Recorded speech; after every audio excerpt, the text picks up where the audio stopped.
Alright guys, my voice is muffled because I've got full face respirator PPE on, thanks to one of the commenters for advising extreme caution with this. Today we're going to take apart all of this crap, so it's all coming out, so stay tuned. Here's kind of a funny thing. So this is what the tool roll looks like. Look after the damage, of course.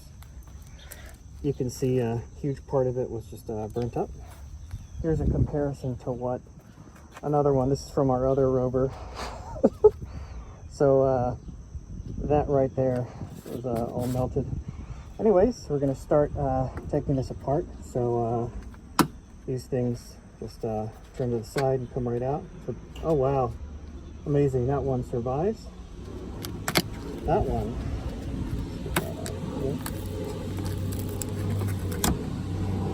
here's the first piece. Look at that. Those clips survive. Amazing. Clean them and reuse them. Alright, let's put some parts down here.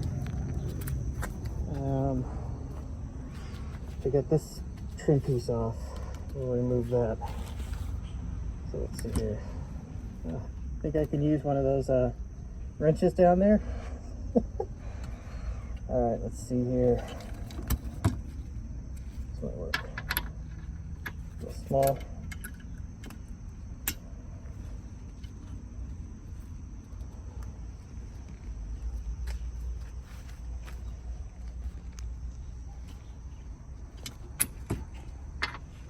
That's it.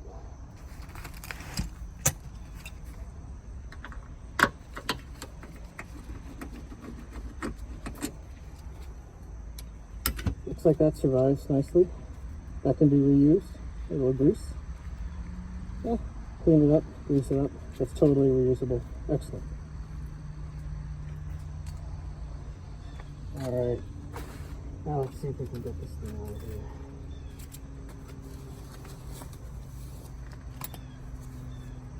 Let's see, I've got a pry tool.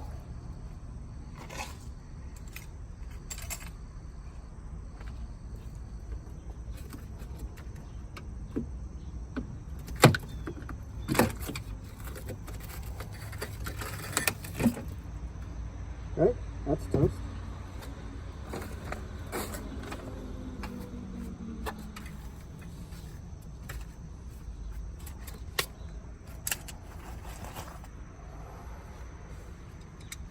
I'm gonna reach back there.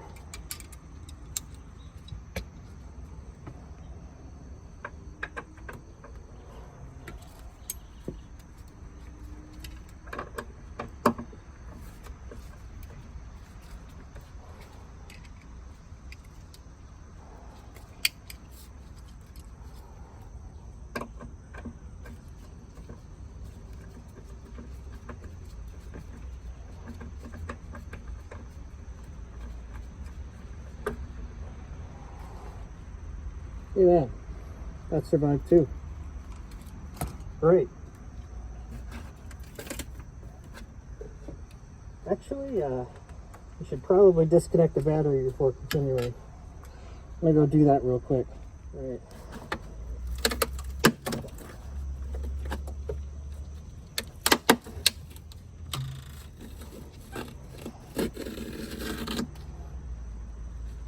Wow. Thick plastic, God. Don't worry, we have that part on the way as well.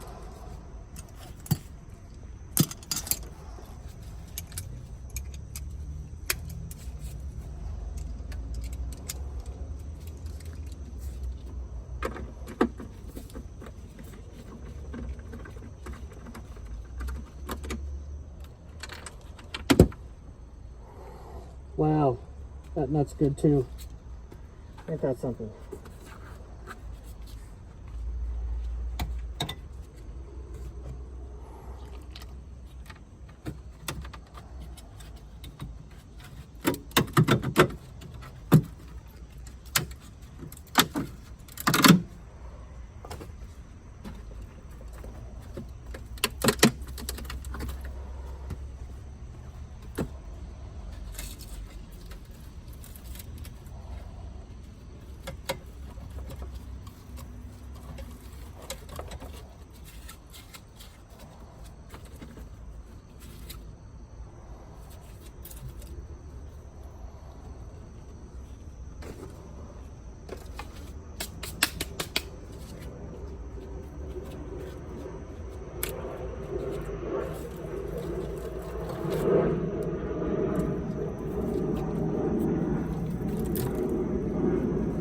This is a battery positive wire right there. See it? The insulation's gone off of it. Here's where it stopped burning. See that?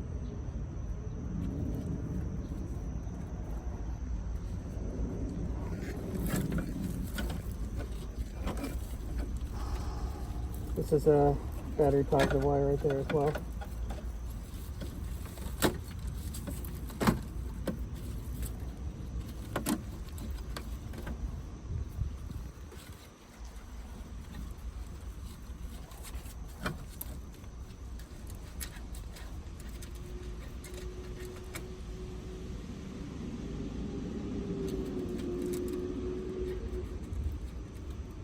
This is the bi-directional relay. These are the spade plugs attached to them. That's one of them. At least the insulation jackets on them. That's what's left of it. Looks like that went up in smokes completely. You know what?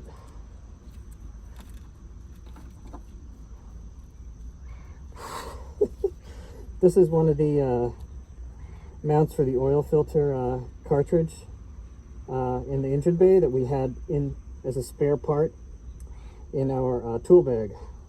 That's what's left of that.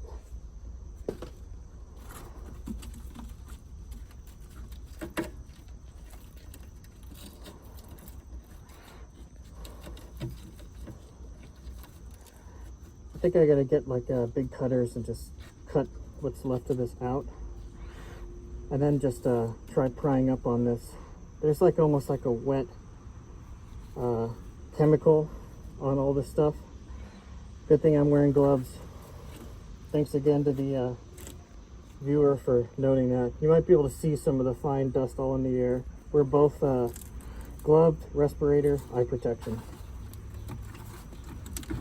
Let's get two hands, see what we can do here. There we go. Nice. All right. Can I get a shot of this out here? So there it is. This is supposed to continue, of course, right there. It's pretty thick. We already have another one of these on the way. We got string cheese. Look at that. You know the best part of this is we get to reuse two of the bolts with the nuts. All right, put that in here.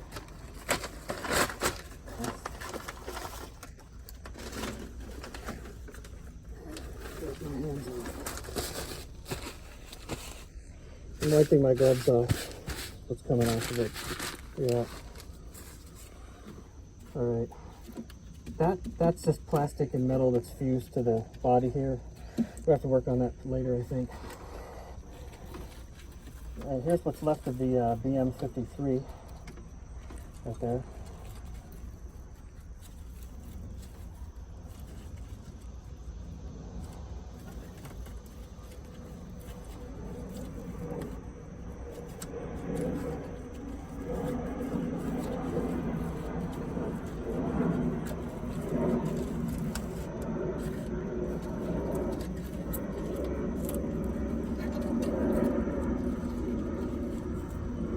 You know what's interesting is I don't see what the tool, I don't see the wrench. I guess I assumed it was here, that bridged the battery positive cable to something else, but I don't see it. And it seems like the thing that's the worst burnt is the bird unit, the Intellitec bi-directional relay. That's gone. This is the body right here of the battery isolator. Like, that's beefy, that's not going anywhere. Those are really crusty right there. But that's really strange. And it's weird, if you look back here, you can see all the battery positive wire. That's funny, there's a Torx bit. All this wiring here is fine, it just really affected it from there. It's funny. So I think all of the parking sensor wiring, everything past this should be totally fine. Yeah. Alright. I'm gonna have to get some of the big tools out to undo this stuff. Let's see what we can do here. Need an 8 for that.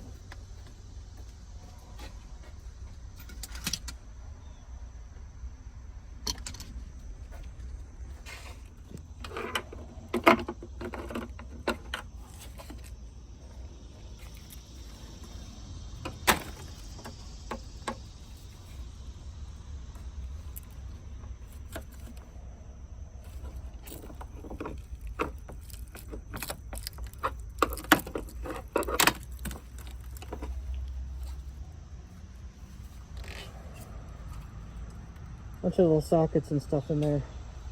You see it?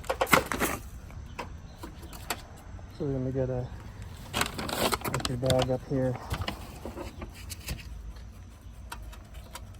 Ah, there's the other. That's the other nut.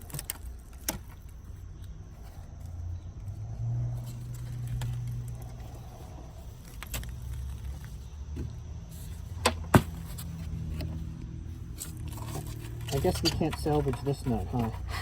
Oh my God, look at that. Is that something or is that something?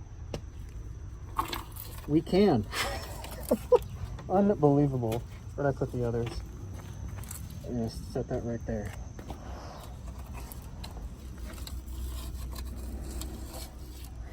So I'll tell you guys one thing. I used to always have the mentality of replace everything you possibly can, even in healthy cars. If there was a water pump that was old, it'd just be like, oh, replace everything. Oh, weird. So we got some sort of fluid right there. Don't know what that is, but not good. Actually, that might just be, it might be water from the upholstery cleaning we did yesterday. It might be another chemical, don't know. Let me get a thing to wipe it. These are somewhat absorbent.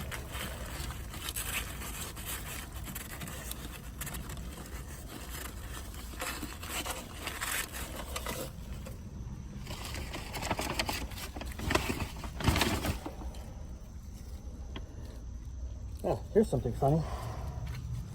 This is a spare oil filter, oil drain plug that we had in the tool bag. You didn't think I was throwing that away. That's metal. Go clean it. So anyways, I used to want to replace everything, but now I want to be surgical about what we replace. And so I think this is the ultimate exercise of that patience. What do we got here? What is this?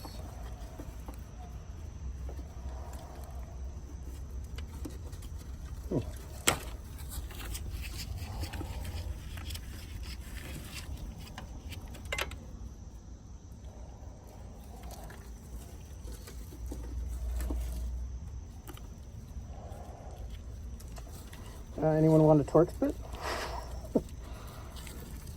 I'm not even going to attempt to this. Sorry.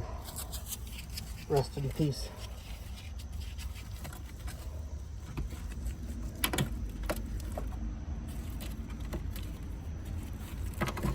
Yeah, it's strange. I'm not seeing the tool. I mean, I assumed it was a wrench. I thought it was. It had to have been, because the only reason, I mean, it happened on a day when I had the compartment open and tools here, so I mean, it had to have been, right? But also, it happened to be the hottest day of the year. It was 110 degrees.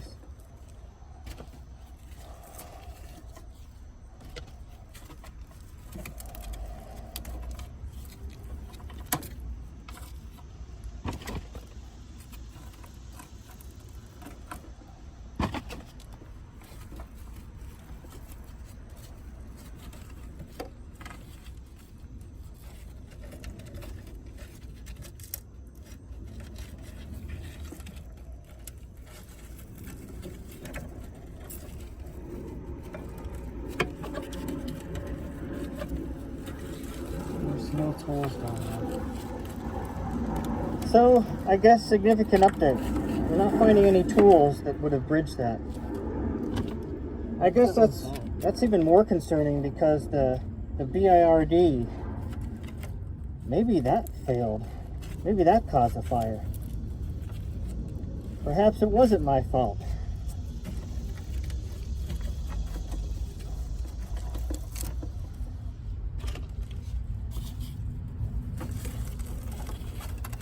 until that was long enough. That's still on top. Here. Well, we'll keep working on this. All right, guys. In what is, I think, the most surprising and to me just stunning turn of events, I was wrong about what caused it. As you can see, here were the exposed but covered battery positive and negative disconnects. And as you can see, the only buildup there is what dripped from what melted. What caused it was the Intellitec Bi-directional isolator relay device, the bird unit. That appears to be the source. These got all charred. There seems to have been, it seems to have originated from here. And you can see that's the plastic from either above or from there. That's one of the battery positive connections, and as you can see, it's still tight. We had everything done properly, and this is just whatever melted on top of it. There was no short here, and there's no tool here, as you can see. If there was a tool, it would have been melted into it. The bird caused the fire. Unbelievable. $100 delay for this with some sensing in there. This thing failed, and it just so happens that on the day it failed was the hottest day that we've had here in Maryland. It was 110 that day.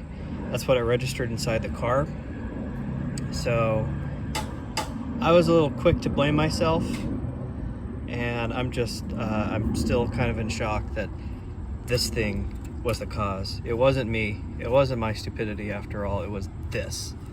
So we have another Rover with the exact same setup. And I think you know exactly what's going to happen to that Rover. This is coming out, and I can't recommend that anymore. So I'll update my other video where I talk about these components and their installation. We installed everything correctly. It was this device that failed. Now here's the funny thing is, because of where we mounted it, this amplifier and this bracket acted as a fire block, because the amplifier took all the brunt of the heat, and it basically stopped it from affecting anything past this, as you can see. And the funny thing is that heatsink probably got the work out of its little life. But yeah, I'm kind of shocked. I was confident that it was my negligence and a tool that must have done this, because some of the tools were missing from that side, but I think they just melted and fused into everything else. The source was in here. This is what caused it. Just unbelievable. Bird is no more. Bird fried our car. Crazy. Look, our wiring still good on this side. Crazy.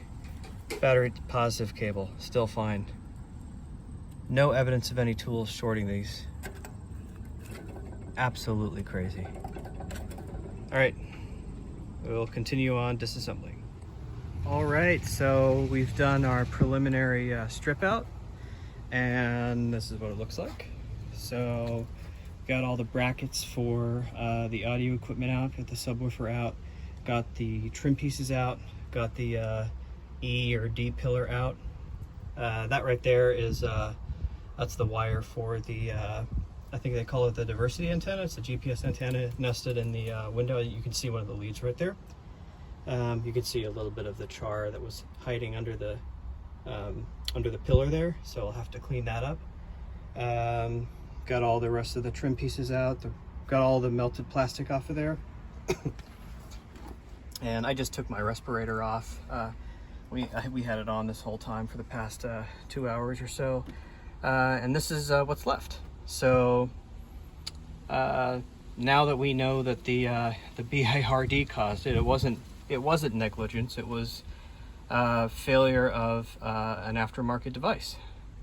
So this is what's remaining, and the parts that are damaged is part of the rear, that's part of the tailgate factory harness. That's damaged. All those really bright, shiny cables are the aftermarket Eon, that's fine. Just part of the termination points are damaged. Believe it or not, these two things, that right there, oops, those two black pieces, those actually we were able to just pull right out of the amp, the factory secondary amp, primary amp, sorry. And the secondary connection amp was able to pull out of all of the pins completely intact as well. This is pretty amazing. Wouldn't it be funny if you could just jack those right in and they worked? Of course we'll test them, we won't just do that, but yeah, so this piece came off fairly easily. That was damaged. Everything underneath it seems fine. I mean, in terms of the bracketry, seems okay. There was a antenna module there that was damaged. We pulled that out. But I mean, so far, you know what? It was pretty self-contained, and we vacuumed up as many of the particles that we could. We'll just next need to go through all the harnesses and decide what we need to order and how we're going to do the splicing and get all the wiring back in check. So now let's transition over to all the crap we pulled out. So here it is, and I'll go through all of this stuff. So that's the BM53 right there, the radio unit. Overall, you know, it's metal clad, so it's all cooked inside, but the only visible damage on here was the plastic connector base, and we did unfortunately have to cut the wires. We couldn't get that out of there. So there's that. Here's a bunch of the plastic cover. All of that plastic you see right there is from that. You can see part of that cover missing. So there's that. I'll get a close-up of that. See all the damage right there. Then next is this vent piece. So this is the side that goes towards the driver, and then that side over there goes towards the back. You can see the other side of the damage right there, that vent. Then there's the D or E pillar, whatever you want to call it. Believe it or not, I'm not going to keep this. I'm going to replace it, but that could technically be trimmed a little bit and probably kept, but I'm not going to keep it, like I said. So there's that. The subwoofer actually looks in very good condition. I think the subwoofer would probably work just fine. It needs a really good exterior cleaning because you can see a lot of the char buildup there. But the amp definitely is going to have to be replaced. That got cooked. But yeah, the other cool thing is you'll notice that the connector is perfectly intact, and we were able to pull the wiring harness right off of it. So there's that. Then the side carpet trim panel, that got a little melted right there, you can see. So I've got that on the way as well. This was the cargo cover carpet. That's supposed to be double the length. The other half is gone. So I got that on the way too. And then this is the noise insulation that goes in that wheel well. So half of it's okay, half of it's all smoldered. So we'll have to replace that. Over here, this is the underside of the GPS navigation unit. It's all combined into one. You can see our switch over there got a little charred from the heat. And then over here, which we showed you in the previous part of this a little earlier, this is the disconnect, the isolator down there, which is fine. The isolator wasn't the cause. The bidirectional relay clearly is where it started. That's completely the worst. I know for a fact now that it wasn't due to negligence, because look at the battery positive terminal. You can still see it. And then that is just melted plastic that dripped down from the bidirectional relay. So this was caused by that Intellitec BIRD unit for sure. So yeah, so far I have a amp bracket on the way. I have a replacement plastic trim piece.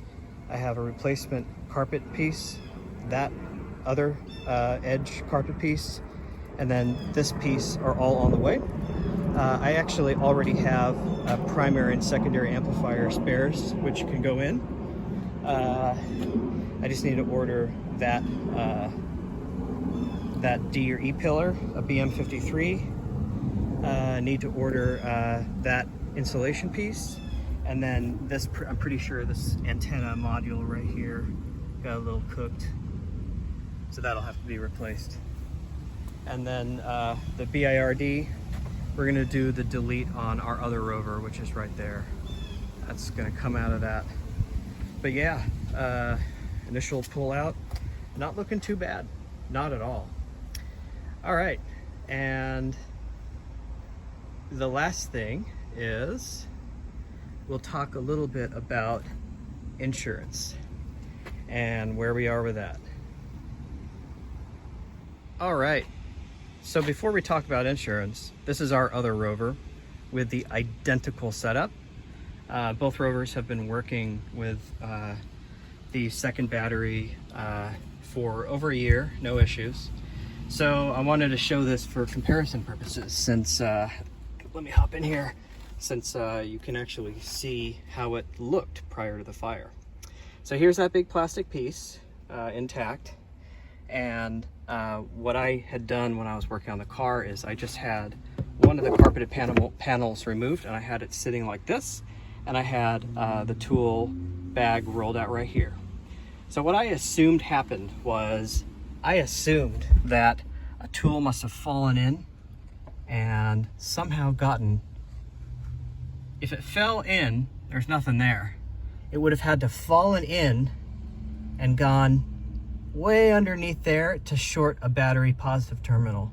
But we are now pretty confident that didn't happen. What we do think happened is this bi-directional isolator relay is what caused the fire. And it's perfectly wired up. There are no issues. But what happened is we had it was 110 degrees in here on the hottest day so far this summer, and something with that failed, and that's what started the fire.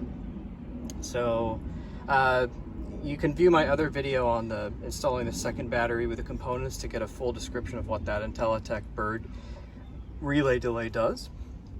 But another thing I created is this diagram in my favorite tool, MS Paint, and that just shows how the bird works, how it's wired. All it does is delay the isolator and does voltage sensing so that it connects the two batteries when there's sufficient alternator output voltage, and when the main battery is connected, it is charged sufficiently. And you can override it to give yourself a jump with this by putting in the override position. Yeah, Microsoft Paint, I am proud of that. Anyways, here you can see our quality wiring. We did everything correctly. That's an aluminum backing. And here's all the grounding and everything. And yeah, we're pretty confident that it was just that bird unit that failed. But that's what it looks like. That's what it looked like. So now we just need to get the other fixed, and we'll probably remove the BIRD from this one as soon as we get a chance to. All right, here's the culprit right here.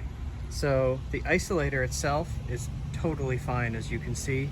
Just got a little chart on the top. I bet it even still works perfectly fine. Isolator is not the cause of this. There's the Intellitec bird unit. That is what generated the heat. That's what caused the fire, 100%. It was not negligence. It was not a wrench. It was not me. It was not a tool. It was that unit right there. It failed. It failed on the hottest day. You can see the wiring that we did there correctly. Everything we had heat shrink on. It was perfectly spaced. And the heat generated from inside, a failure someplace inside the unit, melted it, and it started the fire. This was the cause. So I withdraw my recommendation to use this unit. No one should use it until whatever caused this is figured out. We will get in touch with Intellitec and make sure that they're aware that this happened and if there is a defect inside of this, they need to know about it. But yeah, we followed the directions to the T. Every wire was carefully terminated, heat shrunk right until the end. This worked perfectly fine for over a year since we got it installed. It was working as designed, as intended, and it failed.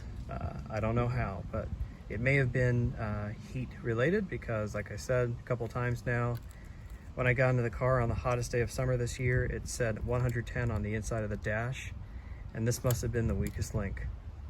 So that's that. Well, we talked about what was lost, but here's what we were able to salvage. Here's the funny thing is, for the tool chest, well, the tool bag, I just cut off the burnt piece, and it still rolls up and fastens, so that's salvaged. And then over here, all of this stuff is stuff that, except the amp, is still good. So the subwoofer is still good, except the amps. All of the brackets, we were able to pry all of the burnt plastic and everything off of them. Some of the bracketry will have to sandblast and then, you know, powder coat or paint again. All the brackets were salvaged. There's one piece of trim that was still good. This was on that top tray that had the vent on it. There was a part of it that still was okay. All of the clips, believe it or not, almost every single clip and bolt we were able to salvage. Nothing actually burned.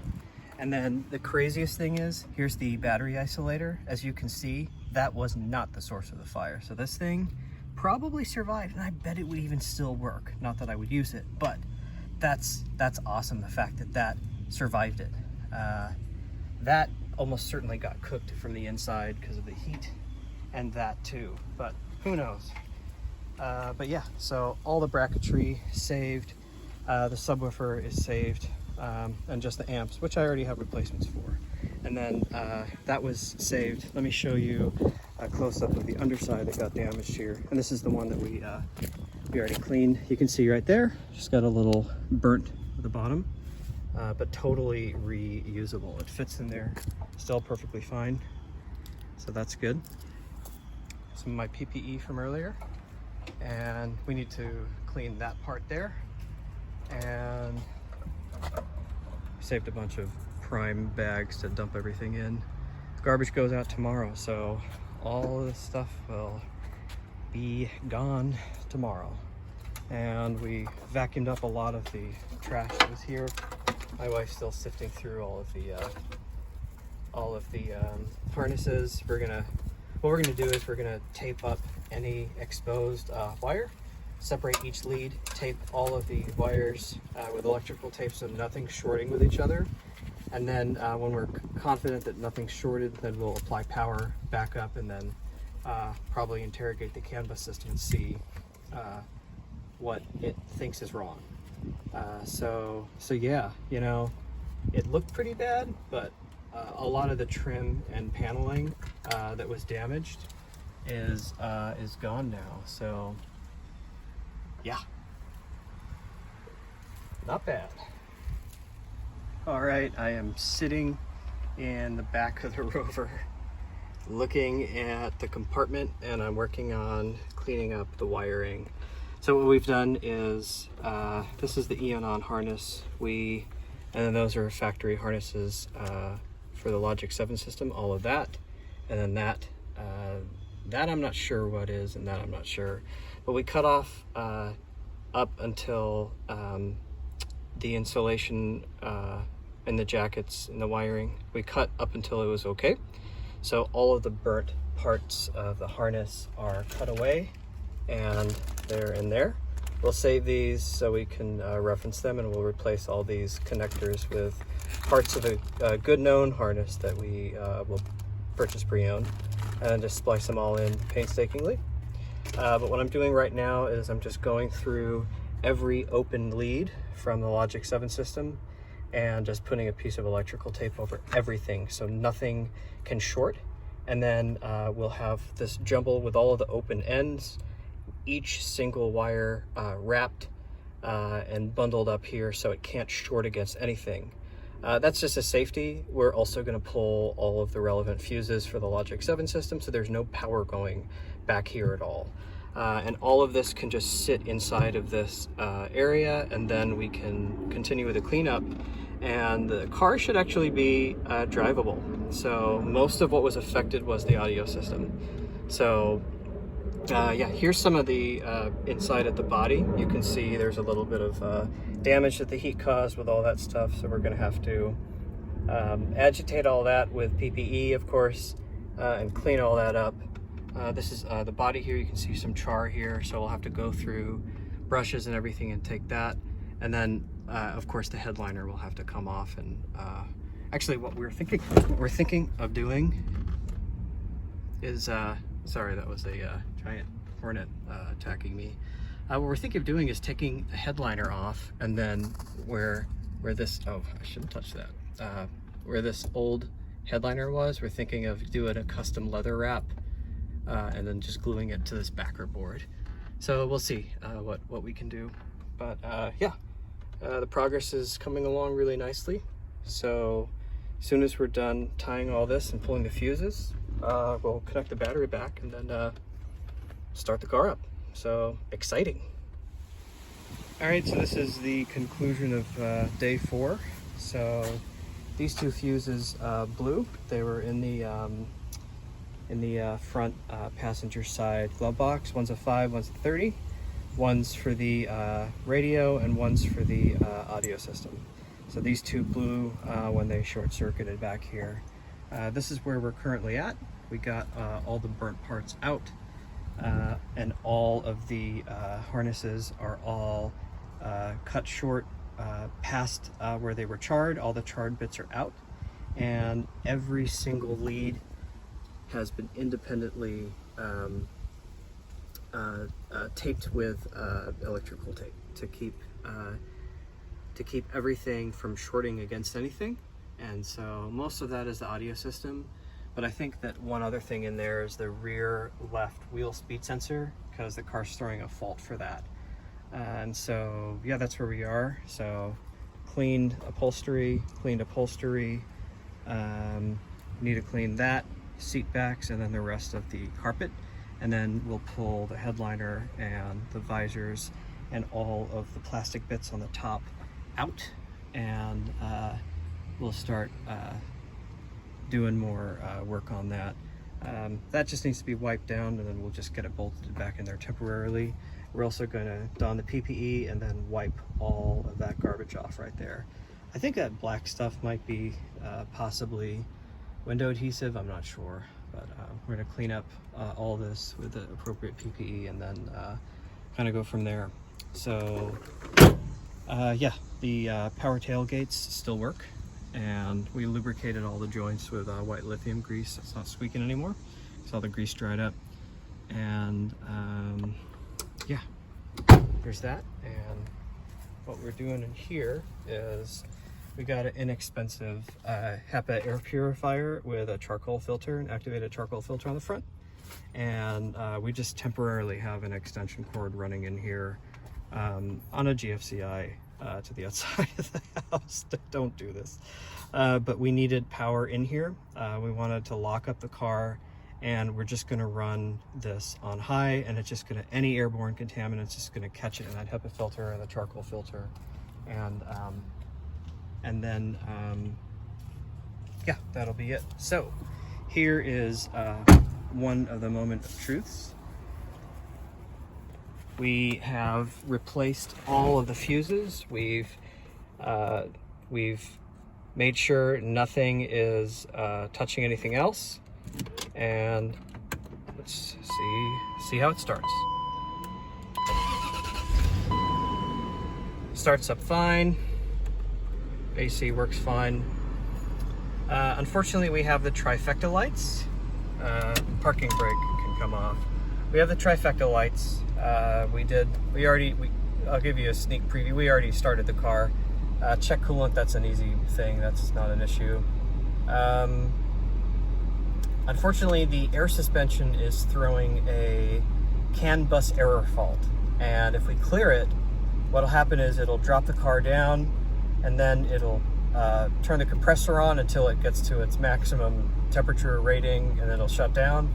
and then it'll repressurize the reservoir and then stop. So it might be, I don't know if the wheel speed sensor is affecting it, but we do have some bugs to work out now. So everything else works pretty well. The power steering is a little tough. It is assisting, but it's not as smooth as it needs to be. So something is affecting the power steering system as well. So we need to work out a bunch of electrical kinks, but the car runs. You can get in gear. We haven't really driven yet, but the car runs. So now it's just the painstaking process of working out all the electrical kinks and continuing the cleanup. So good news. All right.